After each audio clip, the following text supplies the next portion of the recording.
News, en l'occurrence Maître Paul, et nous inviterons ensuite le représentant de l'ambassadeur des Suisses, le chef de coopération adjoint donc à l'ambassade des Suisses, M. Jörg Schneider, qui est avec nous, que nous saluons en passant. Et vous suivrez ensuite l'économie de ces rapports avec les secrétaires exécutifs des OLPA. On accordera ensuite la parole à M. Jonathan Magoma qui va intervenir. Donc, il devait être avec nous physiquement, mais compte tenu de la situation qui prévaut à l'est du pays, il n'a pas pu effectuer les voyages, mais il sera avec nous parce qu'aujourd'hui, avec la technologie, il est possible d'être à la fois proche et à distance. Et on accordera aussi la parole à la salle, à l'assistance, pour des commentaires autour de ces rapports qui fait donc l'objet de notre rencontre d'aujourd'hui. Et on va clôturer la manifestation par la distribution des exemplaires du rapport, une photo des familles et les cocktails. Vous êtes donc renseignés sur le programme de notre manifestation d'aujourd'hui. Merci à tous ceux qui sont donc connectés sur la page Informer et être informés. Sans plus tarder, je vais inviter Madame Chancel Bamenga à nous rejoindre pour son mot de bienvenue. Est-ce qu'on peut l'encourager avec nos applaudissements, s'il vous plaît? Merci.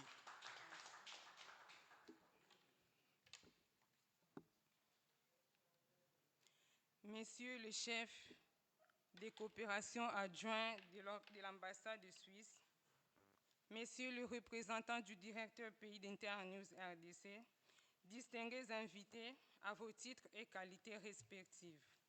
L'Observatoire de la liberté de la presse en Afrique, une organisation non gouvernementale qui travaille dans le domaine de la liberté de presse depuis plus de 20 ans, vous souhaite la bienvenue à cette cérémonie de présentation du rapport annuel sur la situation de l'exercice de la liberté de presse en 2024. Cette activité s'inscrit dans le cadre du projet ProLIR, qui signifie protéger la liberté d'information en République démocratique du Congo, qui a bénéficié de l'appui d'Internews qui a bénéficié de l'appui de la coopération suisse a été mise en œuvre par Internews à travers l'Observatoire de la liberté de la presse en Afrique et le partenariat pour la protection intégrée. C'est une organisation qui est basée à Bukavu, dans la province du Sud Kivu. Ces projets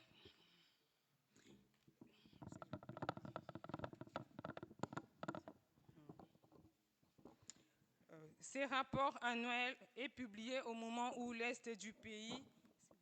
Excusez-moi, s'il vous plaît. Ces rapports annuels est publié au moment où l'Est du Congo fait face à une agression étrangère avec son cortège des malheurs, principalement les graves violations des droits fondamentaux de l'homme. Et à cet effet, je vous prie de pouvoir nous tenir debout pour honorer les mémoires des milliers de compatriotes congolais qui ont perdu leur vie suite à l'agression qui se passe à l'est du pays.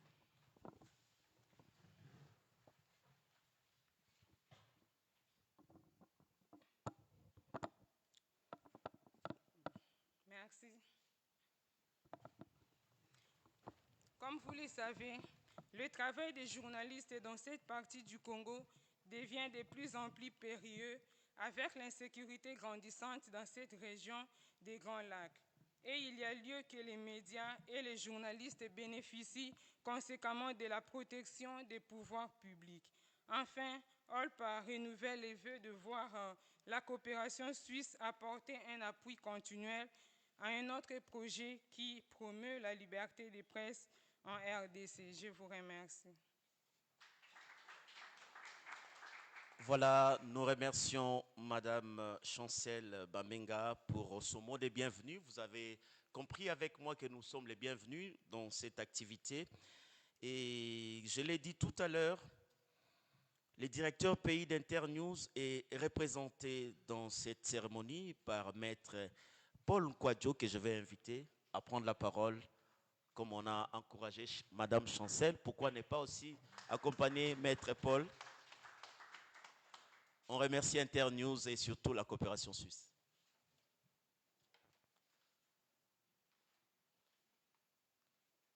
Paston, bonjour. Au nom du directeur pays d'Internews, qui aurait bien voulu prendre part à cette activité, mais qui malheureusement est en mission en dehors du pays, je m'en vais vous lire son mot. Monsieur le chef de coopération adjoint de l'ambassade de Suisse, chers invités en vos titres et qualités respectives, mes pensées vont d'abord aux équipes des PPI et leurs familles. En effet, PPI est basé à Bukavu. Du fait de combats actuels et bien sûr de l'impossibilité éthique de passer par le Rwanda ou le Burundi pour nous rejoindre, Jonathan Magoma n'est pas présent aujourd'hui physiquement pour présenter les résultats du rapport de monitoring des PPI. Par-delà, nos collègues des PPI et nos anciens collègues des équipes d'Internews, nos pensées vont aux populations de l'Est de la RDC, victimes des attaques du M23 et de ses alliés rwandais. Et ne les oublions pas non plus. Ces victimes des autres groupes armés au nord Kivu, au sud Kivu, en Ituri, j'ajouterai même ceux de la Chopo et de Maïndombe. Le projet Liberté d'informer en RDC ProLire, financé par la coopération suisse mise en œuvre par Internews en partenariat avec Partenariat pour la protection intégrée PPI et l'Observatoire de la liberté de la presse en Afrique OLPA, a commencé au mois de décembre 2024 et se clôture en ce mois de février 2025. Ce projet s'est concentré sur le renforcement des capacités de deux associations de défense de la liberté de la presse, à savoir PPI et OLPA, et a permis à ces deux organisations d'améliorer leurs procédures de suivi des abus contre la liberté de la presse en République démocratique du Congo. Le projet ProLire a renforcé les capacités des PPI et OLPA. L'impact de leur activité de promotion et de protection de la liberté de la presse a considérablement augmenté. Aussi, PPI et OLPA se sont joints aux principales organisations des médias, à savoir l'Union nationale de la presse du Congo, l'Association des médias d'information en ligne en République démocratique du Congo, Journalistes en danger, et la Fédération des radios de proximité du Congo, pour l'organisation de la célébration de la Journée mondiale de la liberté de la presse, le 3 mai 2024. Cela a été une occasion pour PPI, qui avait fait le déplacement de Bukavu pour Kinshasa, de présenter l'association de la liberté de la presse dans la partie orientale du Congo, déchirée par les différents conflits locaux et régionaux. Tout au long de la mise en œuvre de ce projet, le système de protection des journalistes et des médias a été également renforcé grâce aux fonds mis à la disposition de ces deux organisations. Le projet a cependant excellé dans les activités liées au renforcement des capacités et au monitoring des violations de la liberté de la presse. Les indicateurs des résultats sur les capacités des organisations ont dépassé de 20% les objectifs assignés au début de ce projet. PPI et OLPA ont pu faire face à l'augmentation du nombre de violations, ce qui se justifie par la période de conflit et de tensions politiques. Un total de 57 journalistes victimes de ces violations ont reçu un appui du système de protection, fonds de sécurité ou assistance juridique. Par ailleurs, 87,1% des cas de violation ont fait l'objet de communications publiques. Il s'agissait de communications de presse, d'alertes, d'articles ou de rapports. Ces efforts ont permis de sensibiliser davantage sur le cas de violation de la liberté de la presse, contribuant indirectement à une meilleure prise de conscience des enjeux de la liberté de la presse. PPI et OLPA ont donc produit des efforts significatifs sur le plan de la promotion de la liberté d'informer des journalistes et de l'équilibre nécessaire entre lutte contre la désinformation et liberté de la presse pour une information professionnelle et indépendante des citoyens congolais. Tel est donc le mot que le directeur pays d'Internews a voulu vous adresser. Je vous remercie.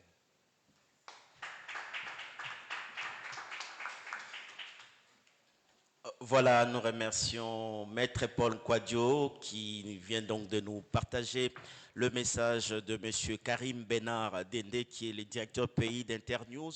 Nous l'avons dit au début de cette cérémonie que l'activité qui nous réunit, c'est dans le cadre du projet Protéger la liberté d'informer en République démocratique du Congo, PROLIR, projet qui est financé par la coopération suisse et nous sommes honorés dans cette cérémonie par la présence du chef des coopérations adjoints, M.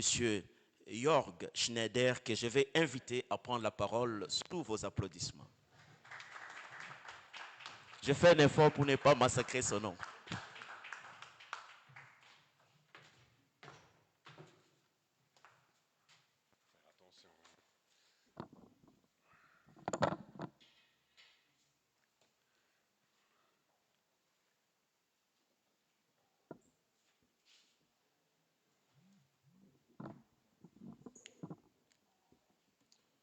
Mesdames et messieurs, avec vos titres et qualités respectives, Beauté, Caribou, bonjour. On m'entend? Ça va. C'est un honneur aujourd'hui de m'exprimer devant vous aujourd'hui. Nous savons tous que la liberté de la presse est une des pierres angulaires d'une démocratie fonctionnelle. Elle n'est pas seulement un droit de journaliste, mais aussi un droit fondamental des citoyens et des citoyennes qui dépendent d'informations indépendantes, transparentes et variées pour prendre des décisions éclairées. En République démocratique du Congo, bien que les droits à la liberté d'expression et à la liberté de la presse soient garantis par de nombreux instruments juridiques internationaux et nationaux, y inclus par la Constitution du pays, il est malheureusement évident que la réalité est bien différente. La presse est toujours confrontée à l'intimidation, aux menaces et à la violence, et les voix qui dénoncent les injustices ou abordent des sujets sensibles deviennent de plus en plus la cible d'attaques.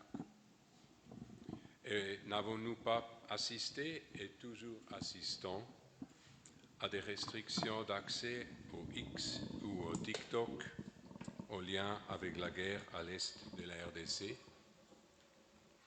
C'est dans ce contexte que le projet Protection de la liberté d'information en République démocratique du Congo, PROLIR, intervient. Mis en œuvre par Internews et soutenu par la Suisse, ce projet joue un rôle clé dans le processus de démocratisation du pays. Il s'inscrit dans l'orientation stratégique du programme d'appui au secteur des médias de la coopération suisse en RDC, qui vise à contribuer au processus de démocratisation en renforçant la capacité des acteurs du secteur des médias, y compris les acteurs institutionnels, à fournir des informations de qualité et en améliorant les conditions cadres du secteur des médias. Le projet PROLIR a permis une observation continue du paysage médiatique, tant dans les médias traditionnels que sur les réseaux sociaux. Cela a été rendu possible grâce à la mise à disposition des moyens et des ressources permettant de suivre et d'analyser les comportements de différents acteurs, que ce soit sur X, Twitter, Facebook ou dans les médias traditionnels, presse écrite, radio, télévision. Le projet a contribué à faire émerger les attaques souvent dissimulées contre la liberté de la presse. Une composante clé du projet a été la création de rapports réguliers sur la situation de la liberté de la presse, et ces rapports offrent une vue d'ensemble détaillée sur l'évolution de la situation, les progrès réalisés et les domaines nécessitant encore une attention urgente. Les résultats du projet sont prometteurs.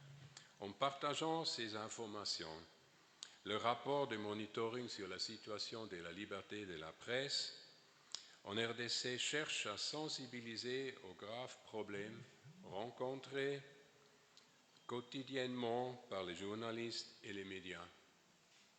En même temps, il vise à inciter tous les acteurs à assumer davantage de responsabilités dans la promotion et la protection de la liberté de la presse. Il est évident que l'amélioration de la situation de la liberté de la presse en RDC est une tâche qui relève de l'ensemble de la société. Ce n'est qu'en collaborant tous ensemble, des décideurs politiques aux organisations de la société civile, en passant par les médias eux-mêmes, que nous pourrons ouvrir la voie à une société plus libre, plus juste et plus démocratique. Enfin, je tiens à souligner l'importance de continuer à lutter ensemble pour la protection de la liberté de la presse. Les médias ne sont pas seulement un miroir de la société, mais aussi un moteur du changement. Assurons-nous donc que les voix des journalistes, des activistes et des citoyens et les citoyennes de la République démocratique du Congo soient entendues à l'avenir, sans crainte de représailles.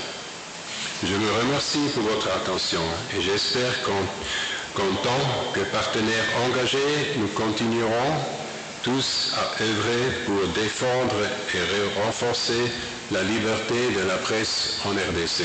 Je vous remercie.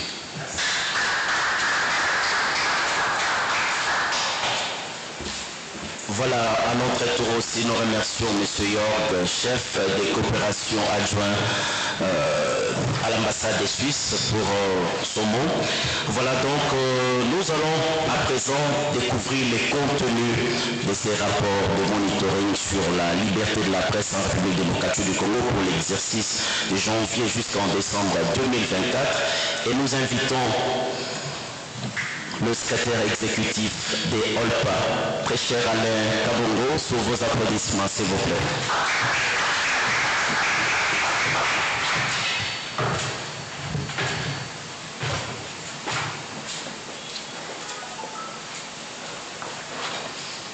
Merci pour les applaudissements. Moi, j'aime les applaudissements. Est-ce que vous pouvez m'applaudir encore pour la deuxième fois? Merci. En guise d'introduction, j'aimerais vous dire que ce rapport contient 48 pages. Et vous avez, je sais que vous avez entendu beaucoup protéger la liberté de la presse, protéger la liberté de la presse. Il est des principes que la liberté, la protection d'une liberté, c'est l'apanage de l'État. Nous, en tant qu'ONG, nous venons juste accompagner l'État en faisant la défense de la liberté de la presse, parce que nous savons que l'État, c'est lui qui a les moyens de coercition. Nous faisons des alertes, nous interpellons l'État sur certaines questions. C'est comme ça, quand certaines personnes disent, vous, pas toujours de communiquer. Nous, notre travail, c'est interpeller, attirer l'attention de l'État sur ce qui se passe afin que l'État puisse prendre des mesures adéquates afin d'améliorer la situation de la liberté de la presse. Donc, nous nous limitons juste à faire la promotion et à accompagner l'État pour attirer aussi la bienveillante attention de nos décideurs. L'état documenté dans ces rapports s'étale sur une période d'une année. Donc, des 12 mois, nous avons commencé à documenter depuis janvier jusqu'au mois de décembre 2024. Vous pourriez remarquer dans ces rapports, quand vous les lirez, qu'il y a des terminologies, il y a des définitions. Cela, c'est pour vous permettre de comprendre comment on est arrivé à faire cette documentation et à vous donner ces résultats pour que ça ne soit pas de la pure imagination. Ce rapport contient au total 133 cas d'atteinte à la liberté de la presse. On a répertorié plus ou moins 133 cas de journalistes qui ont subi des attaques et des maisons de presse. C'est quand même un record, 133 cas dans un pays qui se veut démocratique, que pendant une année, 133 journalistes et médias soient victimes d'attaques. Et vous verrez dans le premier graphique, dans ces rapports, ils vous montrent que plus de 50 journalistes ont été privés de leur liberté, juste parce qu'ils sont allés chercher l'information. Ils ont été privés de leur liberté. Et ensuite, en second lieu, il y a des journalistes qui ont été victimes des actes de confiscation de matériel de travail. Et il y a des médias aussi qui ont été fermés parce qu'ils ont diffusé un certain nombre d'informations. Et sans oublier les agressions physiques des professionnels de médias. Et vous verrez dans le graphique qu'il y a 2 cas d'incarcération des journalistes. Il ne faut pas dire que non, la situation est bonne parce qu'on a dit 2. Quand on laisse un journaliste pendant plusieurs mois derrière les barreaux, c'est le droit du public à l'information qui est totalement décapité. Donc, 2 cas d'incarcération, c'est aussi trop grave. Dans l'autre graphique, vous verrez que les Sud Kivu, l'Équateur et le Nord Kivu viennent en tête des pelotons des provinces où les médias ont été, le travail des médias a été mis à rude épreuve. Mais si la province de l'Équateur, par exemple, se retrouve là, c'est parce que l'Équateur a traversé tout au début de l'année une période de turbulence politique après juste la reconduction du gouverneur Bobo Boloko comme gouverneur. Il y a eu quelques turbulences politiques, c'est ce qui a fait que l'Équateur se retrouve aussi avec beaucoup de cas. Mais les provinces qui sont beaucoup plus en tête, ce sont les provinces de l'Est, notamment l'Ituri et d'abord les Sud Kivu est en tête, vient le Nord Kivu et après l'Ituri. Vous savez que dans ces provinces, l'État peine à instaurer, à maintenir son autorité. Il y a beaucoup de groupes armés qui pullulent. Et aussi, je dois vous le dire, pour plusieurs autorités de l'état de siège ne tolèrent pas la critique. Ils veulent juste que les journalistes fournissent l'information institutionnelle. Quand vous allez au-delà, c'est tout un problème. Il y a également des miliciens qui contrôlent des pans entiers des territoires qui veulent à tout prix contrôler l'information. Ils ne veulent pas que les journalistes excèdent ou aillent au-delà parce qu'ils ont des intérêts bien précis. Bien précis. Et puis il y a un graphique. L'autre graphique, le troisième, nous parle des auteurs. Qui sont les auteurs des atteintes à la liberté de la presse? La plupart sont des agents de l'État. Donc les agents des forces de défense et de sécurité, ce sont ceux qui sont mêlés dans les cas d'attaque contre les médias. Et dans des zones où il n'y a pas l'autorité de l'État, ce sont les miliciens qui font la loi, qui mettent la liberté de la presse en difficulté. Et les agents de l'État, ici on voit la plupart, c'est les services d'intelligence, c'est les agents de police nationale congolaise et parfois les membres de l'armée.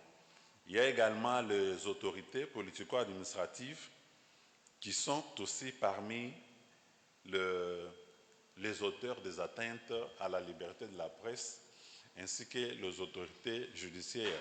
Vous avez suivi le président de la République lui-même a dit que la justice est malade.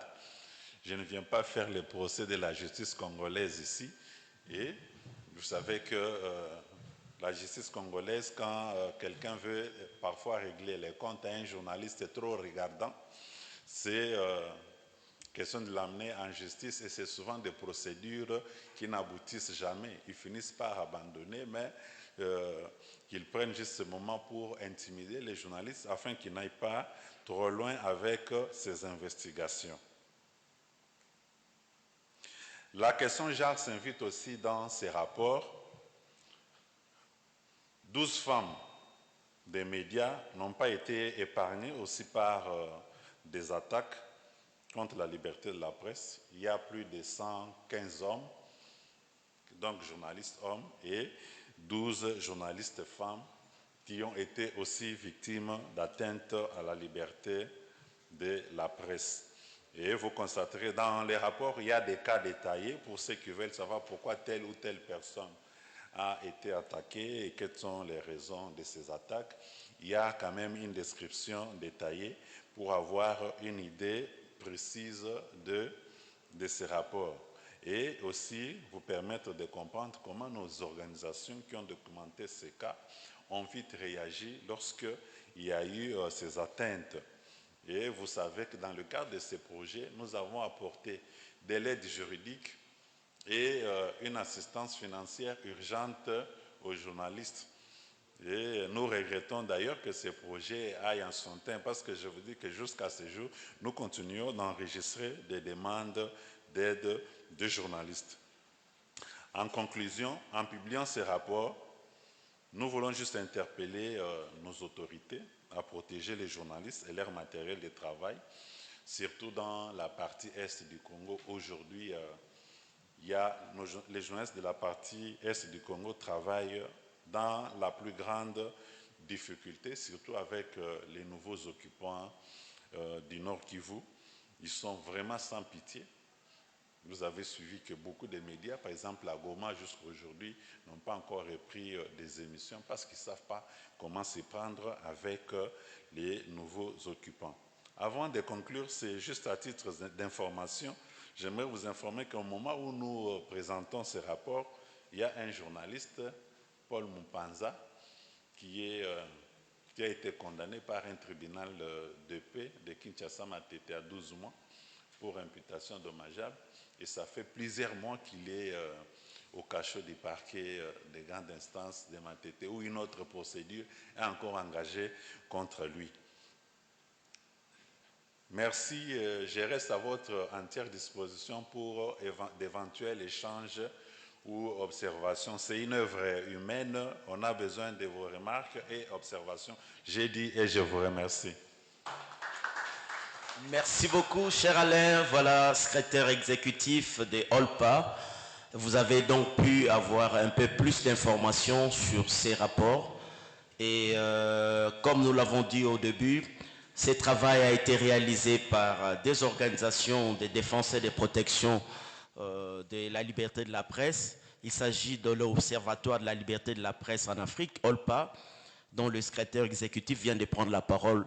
Et nous allons cette fois-ci accorder la parole à notre ami Jonathan Magoma, qui est le responsable de partenariat pour la protection intégrée, PPI, avec OLPA, qui ont réalisé ce travail. Si la régie est prête, on peut suivre.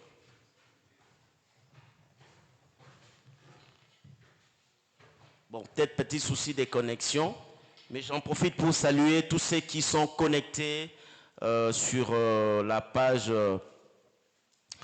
informer et être informé. Donc l'activité se déroule à la fois en présentiel et aussi sur la toile. Donc nous allons, comme on ne pourra pas suivre notre ami Jonathan Magoma, on va donc vous accorder la parole puisque vous avez pu avoir quelques informations sur ces rapports.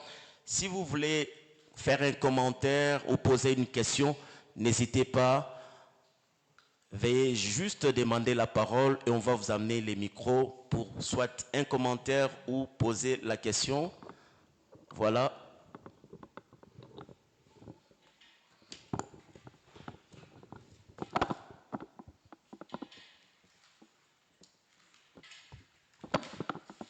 Moi, c'est Cyril Milandou de la radio Top Congo FM. Monsieur le secrétaire exécutif, en présentant votre rapport, vous nous dites que la province du Sud Kivu a plus de cas d'atteinte à la liberté de la presse. J'aimerais savoir pourquoi, pour quelles raisons, parce que la province du Sud Kivu a moins de problèmes sécuritaires que le Nord. Et la deuxième question, il y a les autorités politico-administratives qui ferment souvent certains médias en province. Pourquoi vous n'organisez pas des rencontres avec ces autorités qui ne connaissent souvent pas leur rôle en fermant certains médias?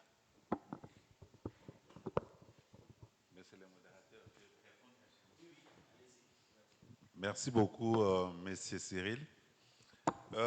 Pour la situation du site Kivu, peut-être que vous n'êtes pas bien informé.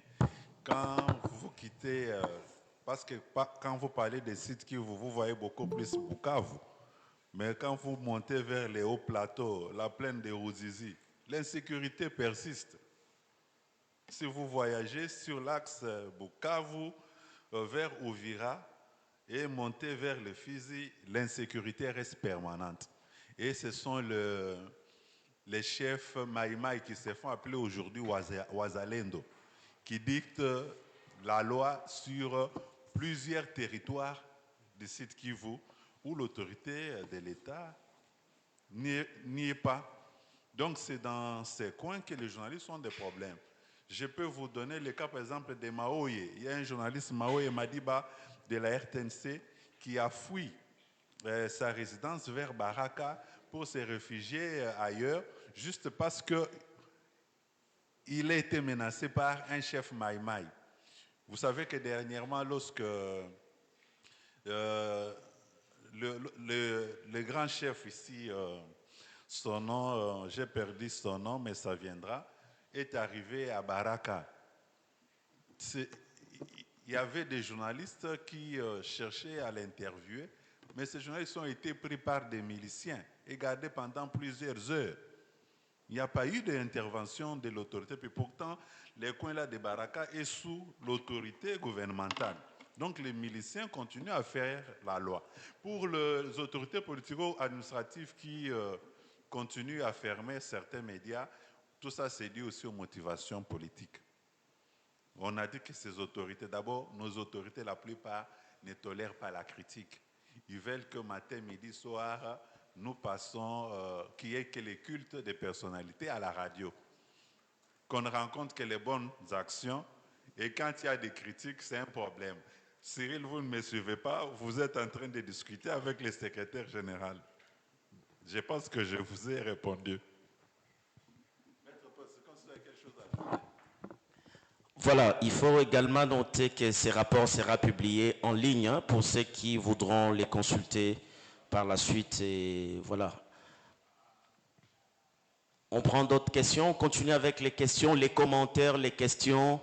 Vous avez la parole, n'hésitez pas à lever la main, comme ça je vais amener les micros chez vous. Encore une question? Voilà, merci Guylain Louzamba pour Univers Télévision. On a suivi la présentation de ce rapport. Vous avez documenté des cas justement de violations de droits de la liberté de la presse. Mais est-ce que vous avez aussi eu à documenter dans votre rapport des avancées en ce qui concerne le respect de la liberté de la presse en République démocratique du Congo? Oui, les avancées.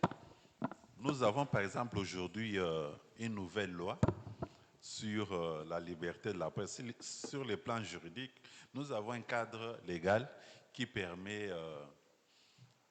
que la liberté de la presse soit respectée. Mais vous savez qu'au Congo, nous avons plusieurs lois. C'est question que tous les moyens soient mis en œuvre pour que ces lois soient appliquées. C'est déjà une avancée au niveau du pays. Le président a promulgué au mois de mars 2023 une loi, l'ordonnance loi sur la liberté de la presse. Et il y a aussi plusieurs lois disparates qui garantissent ou protègent la liberté de la presse. Là, ce sont des avancées. Nous observons ce qui ne marche pas. Mais les avancées, nous nous relevons toujours qu'il y a une avancée, mais par rapport à ces avancées, ce qui ne marche là, est-ce qu'on respecte la loi? Parce que si on respectait la loi, en principe, on se serait retrouvé peut-être avec 3 cas d'atteinte à la liberté de la presse. C'est du fait que les forces de sécurité ne maîtrisent même pas la loi. La plupart de nos policiers qui tapent sur des journalistes, qui confisquent des caméras, ils ne connaissent pas la loi. Plusieurs cas que nous enregistrons, c'est un journaliste qui travaille, on dit, vous n'avez pas l'autorisation de travail. Même si vous montrez la carte de presse, le policier vous dit que non, vous n'avez pas demandé l'autorisation préalable avant de filmer ou de travailler. Mais la loi garantit la liberté de la presse. C'est aussi un problème parce que les agents de l'ordre devraient être aussi sensibilisés, formés, pour qu'ils comprennent que le travail que font les journalistes, c'est un travail qui est reconnu par la loi. Donc, il y a des avancées, mais dans le cadre du monitoring, il y a un recul parce que nous avons enregistré plus de 133 cas d'atteinte à la liberté de la presse. Voilà, on distribue dans la salle. Oui, maître. Merci, je salue ce travail. Il est très très bien présenté, il est très informatif. Félicitations Rolpa. La première préoccupation va concerner le journaliste qui est en détention, si j'ai bien compris. Est-ce que vous pouvez nous dire un tout petit peu plus sur la procédure, sur l'état de la procédure dans laquelle il est engagé, et s'il est pris en charge par des avocats, et si véritablement il y a un suivi conséquent sur la procédure. Alors, au-delà de ce joli rapport, très informatif, comme je le disais, toute œuvre humaine peut être imparfaite de fois. Je vois qu'il y a quand même pas mal de choses à redire sur les recommandations, parce que de la manière qu'elles sont formulées, elles ne peuvent mobiliser personne. Vous dites aux autorités congolaises, vous ne vous adressez à personne en particulier, à aucune institution en particulier. Aux organisations d'appui à la promotion de la liberté de la presse, j'aurais bien voulu qu'il y ait des recommandations claires au CESAC, claires à l'UNPC, surtout à l'étape actuelle où l'UNPC devait pouvoir renaître de ses cendres, et à toutes les autres organisations qui ont de l'influence d'une manière ou d'une autre, donc leur responsabiliser d'une manière particulière, ce qui vous permet de suivre aussi les performances plus tard sur la manière avec laquelle ces recommandations ont été observées par l'une ou l'autre des autorités ou des organisations auxquelles vous vous êtes adressé. Si jamais l'UNPC reçoit une recommandation à laquelle elle ne défère pas, l'année prochaine, vous pouvez lui faire une interpellation en lui montrant qu'il n'a pas contribué d'une manière voulue à l'amélioration de la qualité de la liberté de la presse, notamment parce qu'il n'a pas donné de suite à une recommandation qui lui a été adressée, alors qu'elle lui a été adressée dans le cadre de ses compétences. Je souhaiterais que la version qui va être publiée en électronique tienne compte de ce ciblage d'acteurs auxquels vous adressez vos recommandations, notamment pour ce qui est du gouvernement, parce que lorsque vous parlez de l'aide publique aux médias ici, elle est déjà systématisée dans la nouvelle loi, elle est sous la responsabilité du CESAC, et j'aurais bien voulu, par exemple, que le CESAC se sente interpellé sur cet aspect-là. Merci. Merci, Maître Charles, pour l'esprit pragmatique, surtout pour la seconde partie de votre intervention. Comme vous l'avez dit, nous penserons, avant de distribuer la version virtuelle, de pouvoir faire ce ciblage-là. C'est pertinent, cette observation, et nous prenons cela en compte. En ce qui concerne la première préoccupation, Paul Mopanza a tué une partie des Bandundu avec les Mobondo. Et les personnes lésées ont saisi les parquets, et les parquets s'est empressé aussi à mettre la main sur les journalistes qui est incarcéré au parquet, au cachot du parquet depuis novembre 2024 jusqu'à ce jour. Et les deux affaires n'ont pas été jointes. N'ont pas été jointes malheureusement. Il y a eu d'abord la première procédure avec Laurent Batumona et c'est ce qui a abouti à la condamnation du journaliste à 12 mois de servitude pénale. Et maintenant, on est en train d'entamer une seconde procédure avec les dossiers de Mme Frida Mouchi, qui est en train d'être instruit.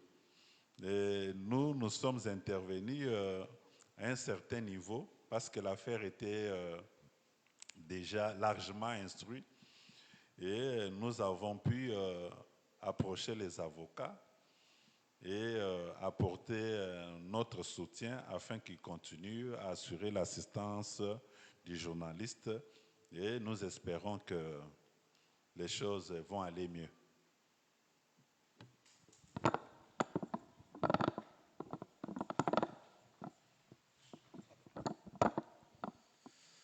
Merci beaucoup pour m'accorder la parole. C'est Maître Philémon Mukamba. Je suis expert à la CNDH, Commission nationale pour les droits de l'homme. Mon intervention, c'est peut-être avoir des éclaircissements de ce que le confrère a posé la question sur l'assistance judiciaire ou soit aide juridique, selon les concepts que vous aviez utilisés. Est-ce que cette assistance était gratuite? Ça, c'était la première question. Et comment est-ce que vous travaillez par rapport, lorsqu'il y a un cas, ou soit vous aviez trouvé un cas, comment est-ce que vous travaillez avec les cabinets ou soit les avocats? C'était un peu, c'est pour éclaircir, soit compléter la question des confrères. Merci beaucoup.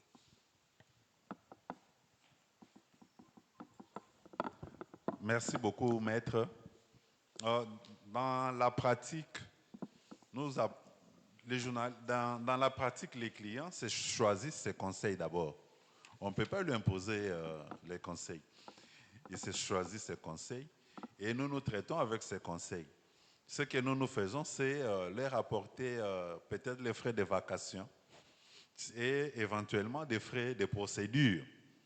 Et c'est dans la mesure de nos moyens. Dans la mesure de nos moyens. Parce que quand nous approchons les avocats, ils vous sortent des notes trop salées. Nous leur donnons dans la mesure de nos moyens. Et ça avance comme ça. Maintenant, par exemple, tel que le projet à terme, pour le cas de Paul Mupanza, nous n'allons plus fournir de frais de vacation. Moins encore les frais de procédure. Mais ceux qui en ont bénéficié, comme le cas du journaliste Blaise Mabala le journaliste Blaise Mabala d'une radio de Inongo, la procédure a été bien suivie. Les avocats ont été soutenus jusqu'à ce que les journalistes aient été acquittés par le tribunal de paix de Kinshasa-Gombe. Et je l'ai rencontré il y a une semaine à Inongo. Il continue son travail, bien que beaucoup de gens s'étonnent comment il se retrouve de nouveau à Inongo après avoir passé plusieurs mois à la prison centrale de Kinshasa.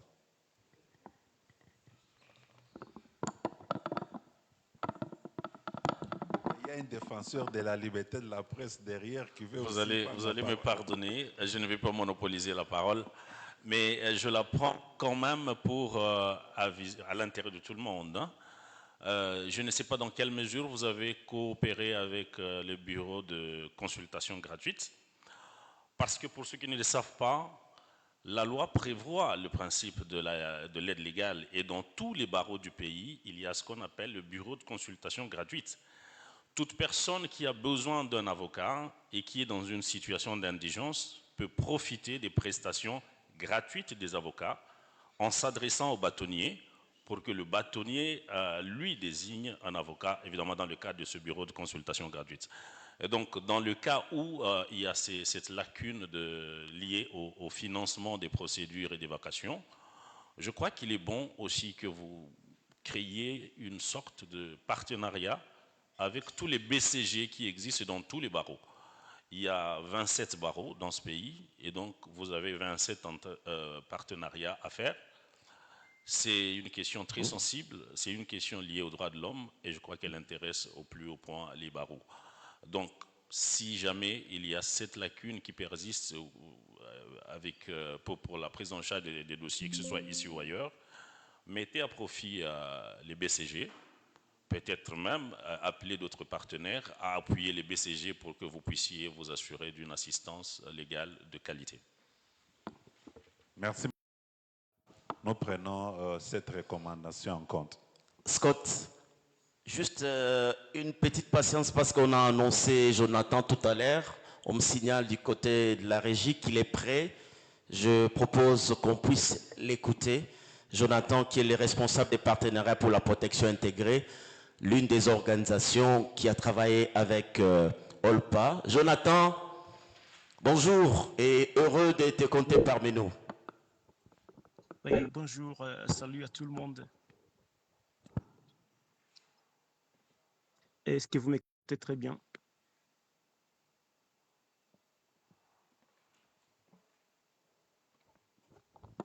Voilà, le temps que la régie... Voilà, c'est bon? Il est là? OK. Ok. Est-ce que je peux y aller?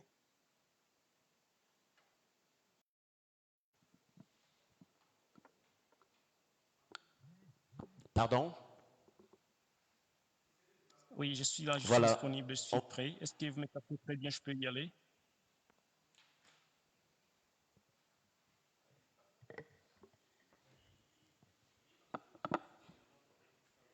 OK. Comme ça, vous pouvez utiliser les micros là. OK. Merci de votre patience. On va donc suivre notre ami Jonathan. Allez-y. Oui, bonjour tout le monde. Bonjour. Vous me captez très bien. Merci beaucoup. Je suis Jonathan Magoma, directeur de partenariat pour la protection intégrée PPI. Tout d'abord, je remercie tous ceux qui font des commentaires au rapport et beaucoup plus notre organisation partenaire OLPA ainsi que Internews et tous ses partenaires pour avoir contribué à la mise en place de ces rapports ou à l'élaboration de ces rapports. Et je sais bien que la partie précédente a été présentée par OLPA. Je vais juste passer très rapidement pour un peu le contexte du rapport même et le contexte actuel. Et dire que présentement et où le contexte dans lequel ces rapports ont été mis en place est tel que c'est un contexte particulier où beaucoup plus la partie Est connaît une insécurité grandissante et où certaines provinces ont connu l'état de siège.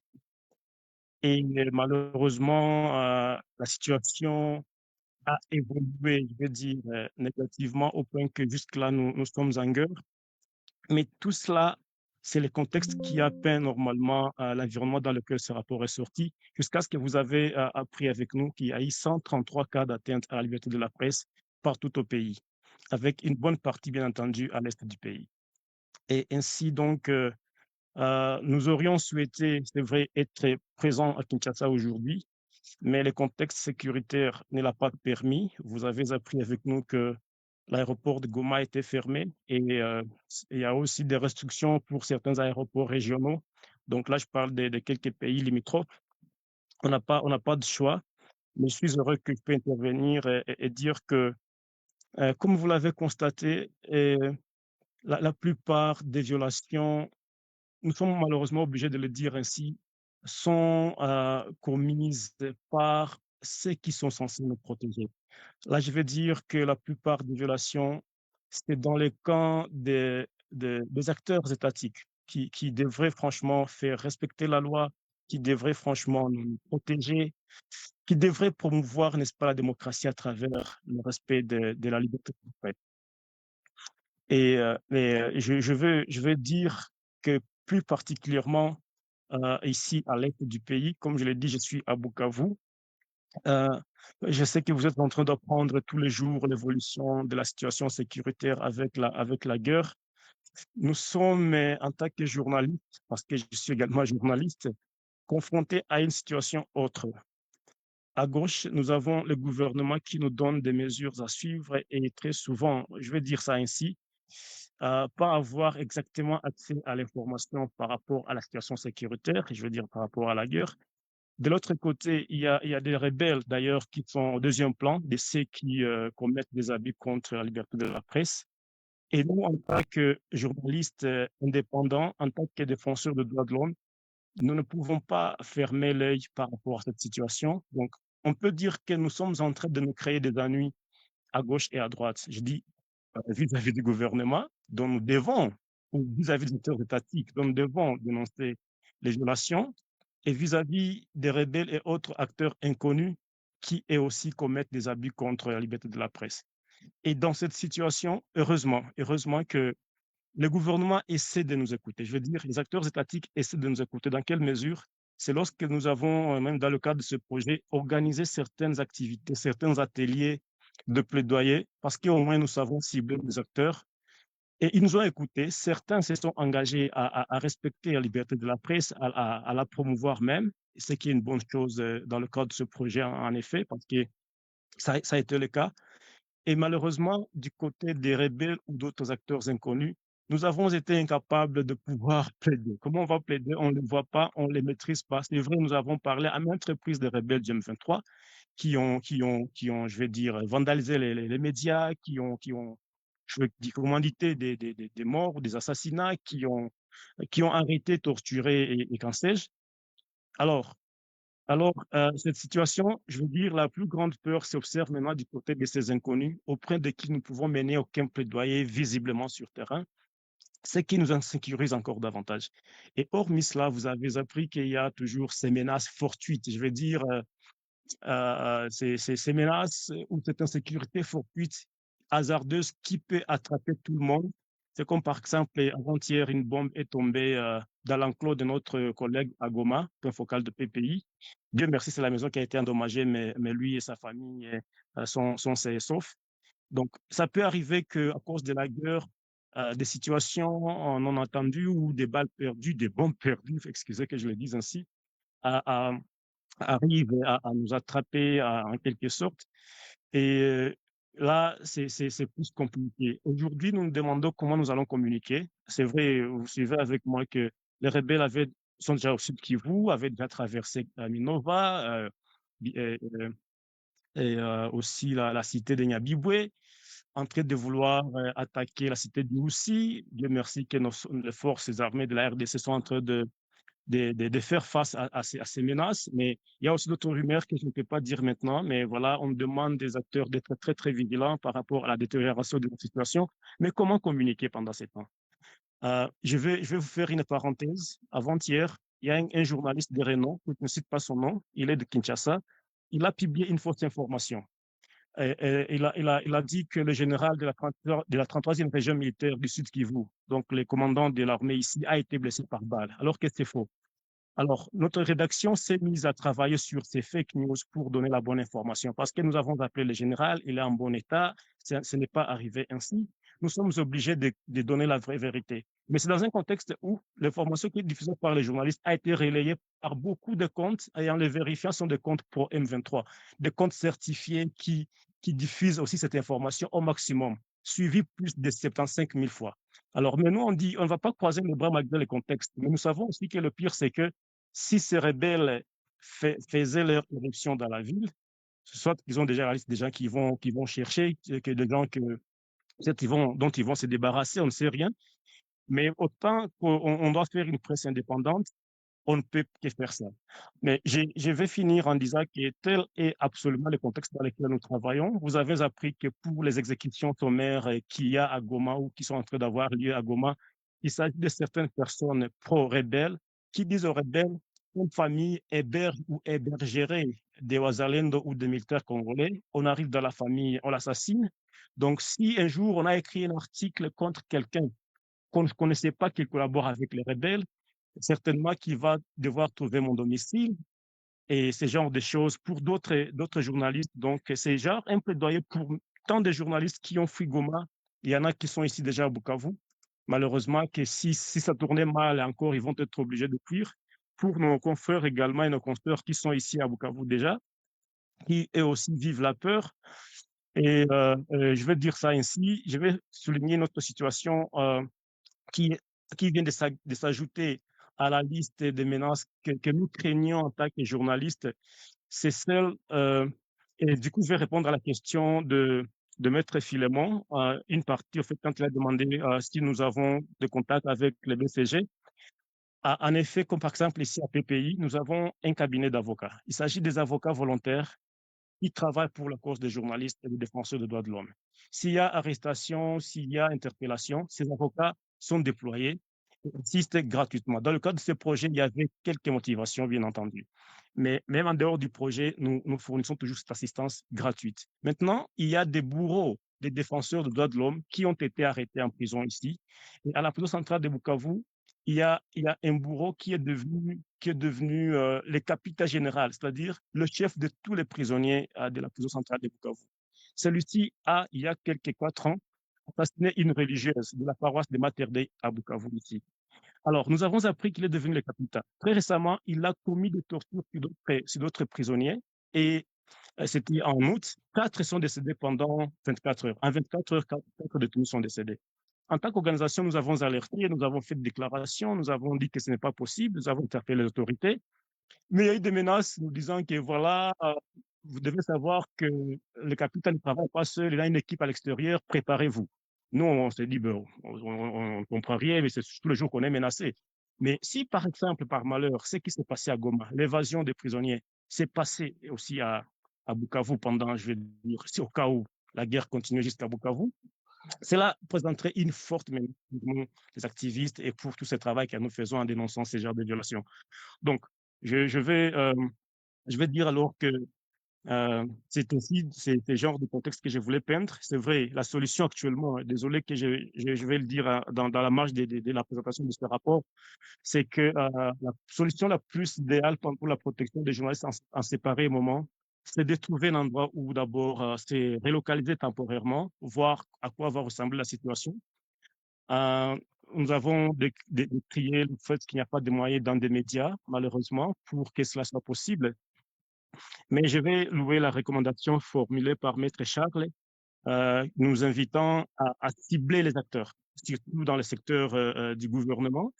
Et les CESTAC, nous avons pris bonne note, comme notre collaborateur à OLPA aussi a pris bonne note, de reformuler et de cibler automatiquement les acteurs, de leur donner les responsabilités par rapport à ce que nous voulons dans le cadre de ce rapport. Et je vous remercie. Et s'il y a des questions, je pourrai toujours y répondre. Et merci beaucoup.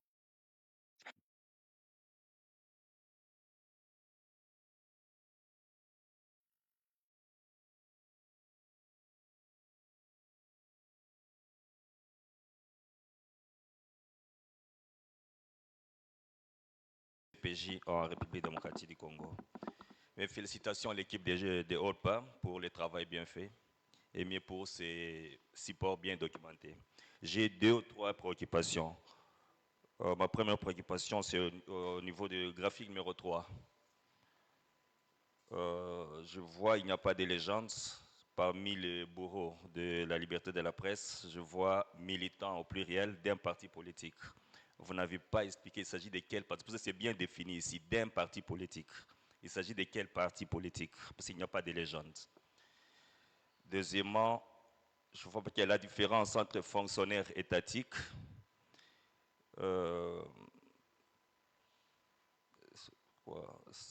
fonctionnaires étatiques, autorités politico-administratives, et quoi encore?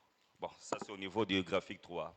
Au niveau du graphique 4, catégorisation des médias, je vois la presse audiovisuelle, presse écrite, en ligne et indépendant.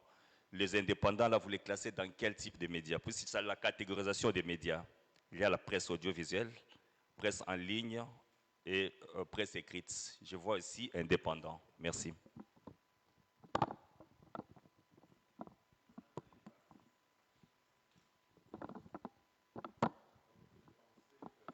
Oui, Alain, allez-y. Je pensais que Scott s'adressait à Jonathan et non à moi. Fort malheureusement, Jonathan est parti. Les militants, c'est le parti politique UDPS. C'est 3 journalistes de la ville de Mbujimaï ont été sauvagement agressés par des militants de l'UDPS lors d'une manifestation entre soutien et opposants au secrétaire général Kabouya. Donc, c'est ces partis politiques dont on parle. Je ne sais pas, la deuxième préoccupation, c'était... Oui, nous avons dit que c'est un rapport, c'est un document, c'est une œuvre humaine. C'est pourquoi on a besoin de ce type d'observation. Et c'est public, vous ne le donnez pas en cachette. Donc, on a besoin de ces observations. C'est pour que les documents virtuels que nous pourrons partager dans les prochaines heures ne puissent pas contenir les mêmes difficultés. Donc, c'est un peu ça.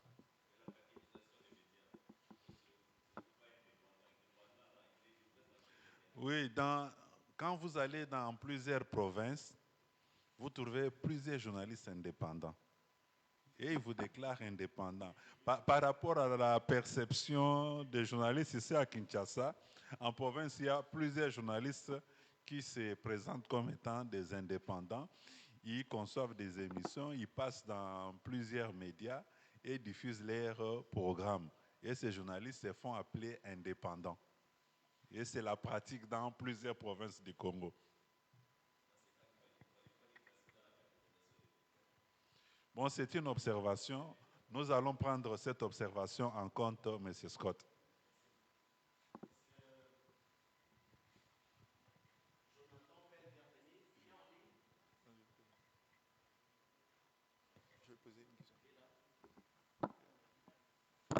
Jonathan, est-ce que tu peux réagir aux questions des Scott avant qu'on prenne un autre intervenant ici dans la salle?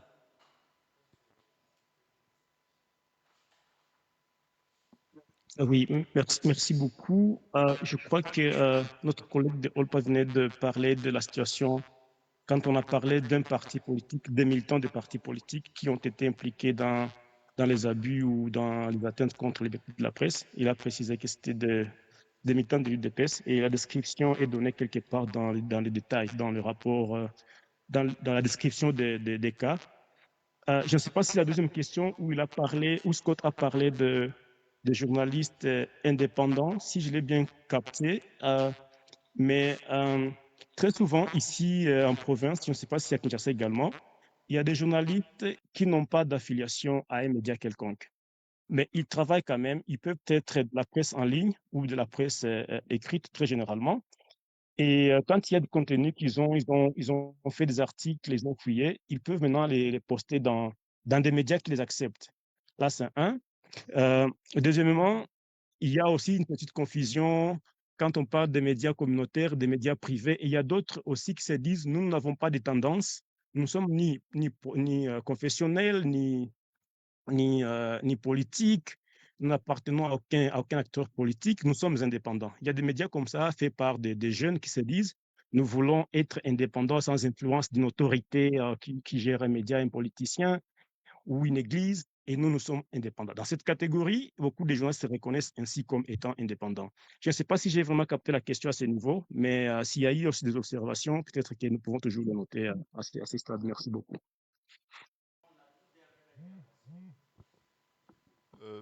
Bonjour l'Assemblée, je me nomme Étienne Kabongo, étudiant finaliste à l'Université de Kinshasa et en même temps stagiaire à l'OLPA.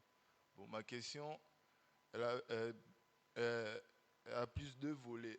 La première, c'est comme un point de vue et l'autre, peut-être une recommandation. Parce que j'ai remarqué en suivant les affaires que les affaires qu'ont eu à suivre l'OLPA, il y avait Patrick Locala, par exemple, et le journaliste Paul. Et dans ces deux contextes, nous avons souvent l'habitude de condamner les autorités qui arrêtaient de faire des arrestations arbitraires. Or, si on essaie un peu d'analyser dans le contenu, on se rend compte que ces deux journalistes ont eu à traiter les autorités de propos des trucs qui n'avaient pas rapport avec ce qui était vraiment. Et je me demande si c'est fait ou cette manière d'agir, c'est pas lié à un manque d'éthique, genre un manque de ne pas savoir connaître comment fonctionne la profession du journalisme.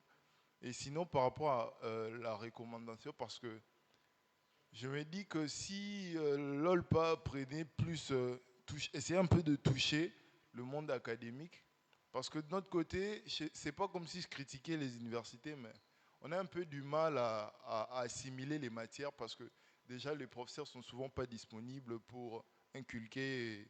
Nous sommes souvent laissés aux assistants ou aux subordonnés des profs d'essayer un peu de toucher le monde académique parce que on a du mal à tout ce qu'on a vu aujourd'hui. C'est super parce que moi j'ai eu la chance d'apprendre, mais par exemple mes collègues sûrement ne savent pas grand chose de ça et des fois ils ne connaissent même pas comment régissent le monde du journalisme ou du média. Sûrement une fois après avoir fini leur cursus, ils risqueraient de tomber dans le même panneau que Patrick Lokala ou Paul Moubanza. Et l'autre, c'est surtout du côté médiatisation, parce que de nos jours, c'est plus technologie, tout est médiatisé. Et peut-être c'est un peu un hic de ce côté, parce que l'organisation a du mal à être trop médiatique et à toucher plus de monde. C'est un peu ça ma question. Alain? Oui, je comprends. La préoccupation d'Étienne, c'est au niveau du respect de l'éthique et de la déontologie. Bon, nous, en tant qu'organisation de la liberté de la presse, quand nous sommes saisis d'un cas, d'abord nous recherchons les contours légaux.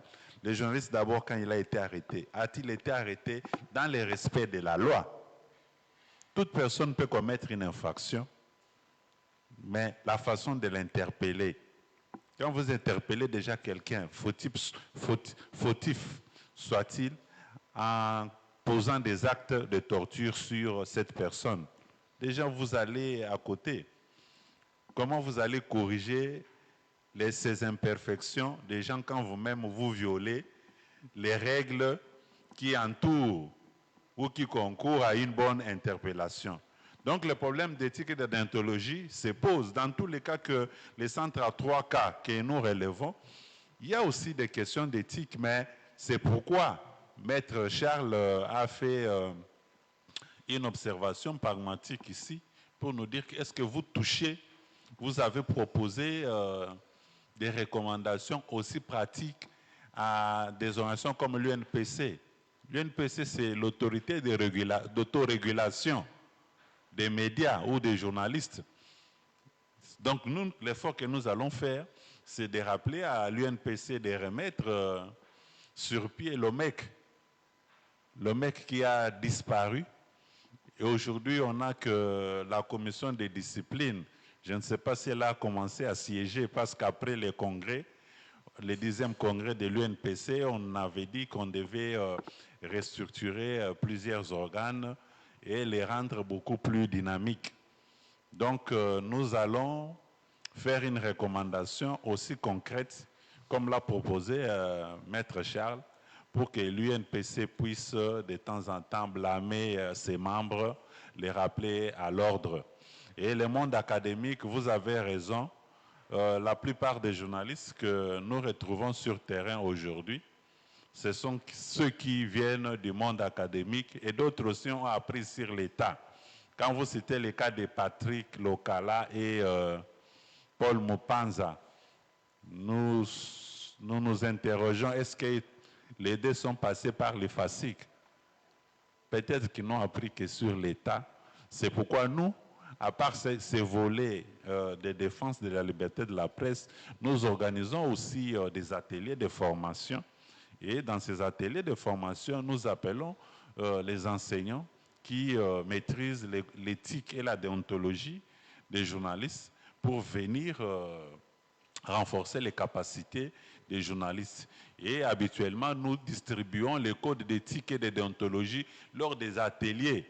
Et à notre grande surprise, parfois, quand tout le monde se disperse, vous retrouvez les mêmes documents sur les chaises abandonnées. Donc, ce sont des difficultés de notre société, mais nous pensons que nous devons continuer à renforcer les capacités des professionnels des médias sur l'éthique et la déontologie. Donc, tous les cas que nous avons énumérés dans les rapports, il y a aussi des problèmes d'éthique qui se posent.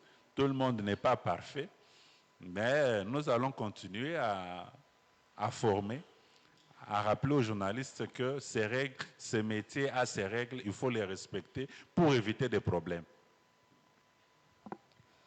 Voilà, bon, on va finalement clôturer, mais je vois Hervé Mbouy qui continue à demander la parole. Merci d'être très bref. Je serai bref en tout cas.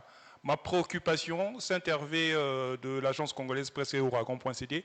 Ma préoccupation, c'est par rapport aux écarts, par rapport aux témoignages que je vois ici. Est-ce qu'il y a un système de contre-expertise par rapport aux données que le journaliste vous remet en cas de violence? Parce que j'ai l'expérience par rapport aux correspondants. Leur activisme, par moment, va au-delà du professionnalisme. Par moment, c'est une affaire qui n'a rien à voir, extra-professionnelle, des règlements de compte. Est-ce que, par rapport à ces témoignages-là, vous avez un système de contre-expertise? Merci. Oui, quand vous regardez dans le rapport, nous expliquons comment nous sommes arrivés à ces résultats. Ce n'est pas M. Hervé qui se réveille un matin, qui appelle « Bonjour, j'ai été fouetté par un policier et nous passons, oh, pas condamne la bastonnade de Hervé ». Non, non. Nous sommes aussi exposés à la manipulation. Nous, comme ONG, on est vraiment exposés à la manipulation. Et je vous assure que moi, il y a des journalistes qui ne me parlent plus. Parce qu'il m'a parlé, il m'a appelé, il m'a dit qu'on est entré dans sa maison, on a cassé les poignets, on voulait tirer sur lui. J'ai dit non, il faut que j'aie un autre son de cloche. Il faut que des gens viennent attester cela. Et j'ai un tas de mails où je peux vous les partager. On me dit, pourquoi je vous ai donné mon cas, vous n'avez pas publié un communiqué.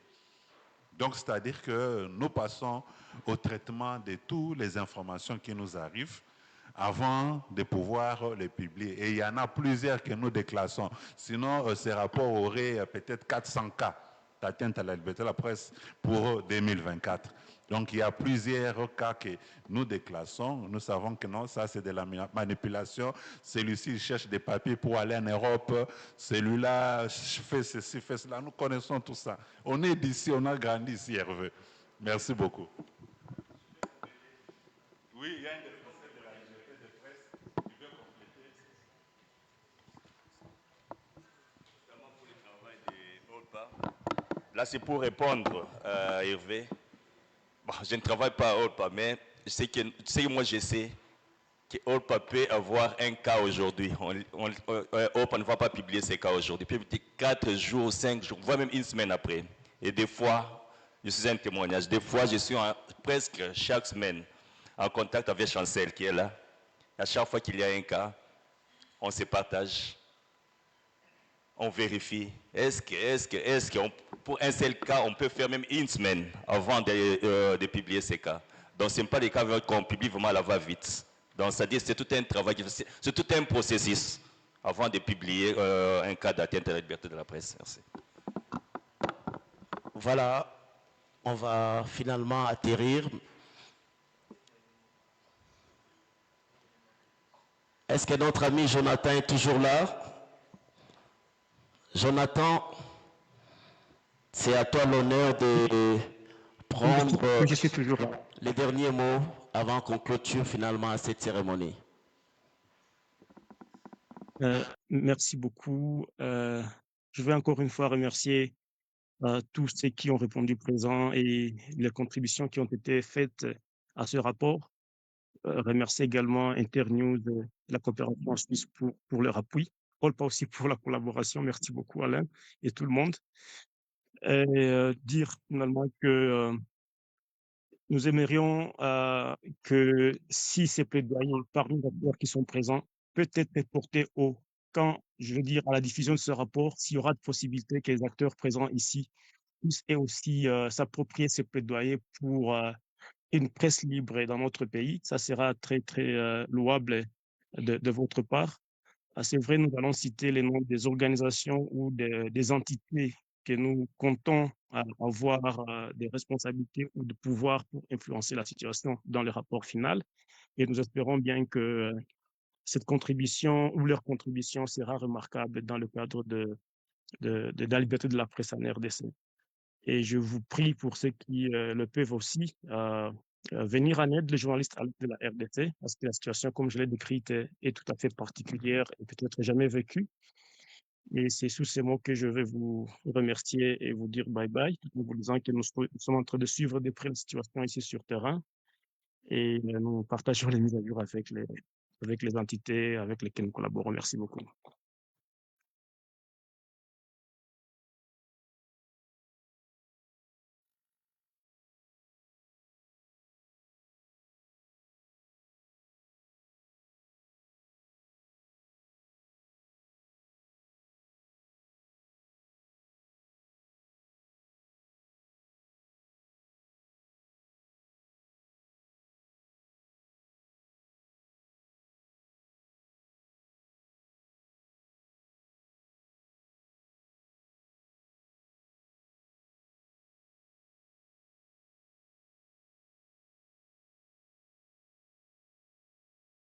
On tient également à remercier chacun de vous, Maître Charles et tous les participants.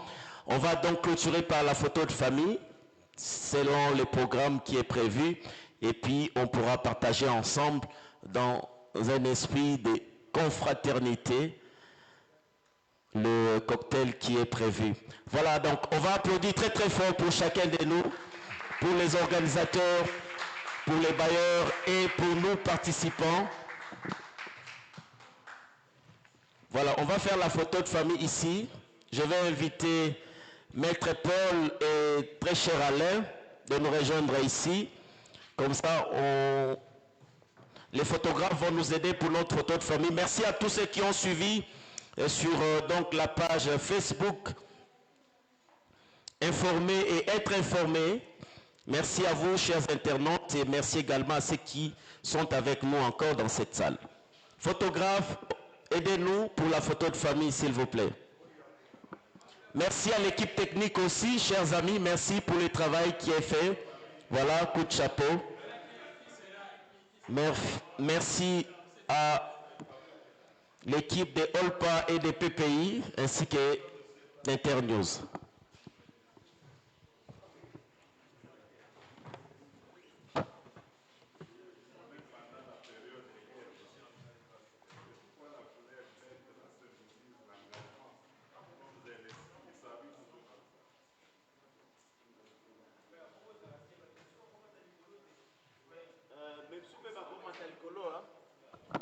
Bon, hein?